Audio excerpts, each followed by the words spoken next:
नमस्कार मित्रांनो, मी राजेश सिंग. आज आपण जास्तीत जास्त लोकांनी बाजार चौक कमिशनर इथे यावं आणि महाविकास आघाडीची आज मीटिंग आहे. का बरं मी महाविकास आघाडीचं समर्थन दिलं आहे, समाज संघटनेला मी समर्थन दिलं आहे. त्या पक्षाला आपण लोकांनी माझ्या हाताने माझे फेवरेबल आहे काही जास्तीत जास्त माझे लोक आहेत, त्यांनी यावं आणि रश्मिताई बर्वे यांचे भाषण आहे. काँग्रेसचे नेते येणार आहे, महाविकास आघाडीचे तमाम नेते येणार आहे. आपण सर्व लोकांनी येऊन ऐका आणि का म्हटलं, का बरं आम्ही समर्थन दिलं आहे आणि BJPला का हटवलं आहे ह्या विषय आहे.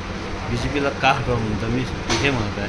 मी BJPच्या विरोधात नाही, मी शिवसेनेचा नाही, मी राष्ट्रवादी अजित पवारच्या गटातही नाही आहे, नाही शिंदेच्या. मला ह्यावेळेस शाळा आणि आरोग्य माझी प्राथमिकता ही यांनी दुरवली आणि संविधान बचाव ही माझी इच्छा आहे. म्हणून आम्ही या संघटनेला आलो आहे. आपण जास्तीत जास्त या पक्ष माझ्या संघटनेच्या माध्यमांनी कमिश्वर नगर परिषदच्या बाजार चौक कमिश्वर इथे यावं आणि यांच्या भाषण ऐकून मी स्वतः बोलेल इच्छा आहे. दिलं तर ठीक, नाही दिलं ठीक, कारण लहान माणूस आहे आपल्याला माहीत आहे, पण लहान माणूस किती काम करते पाहूया.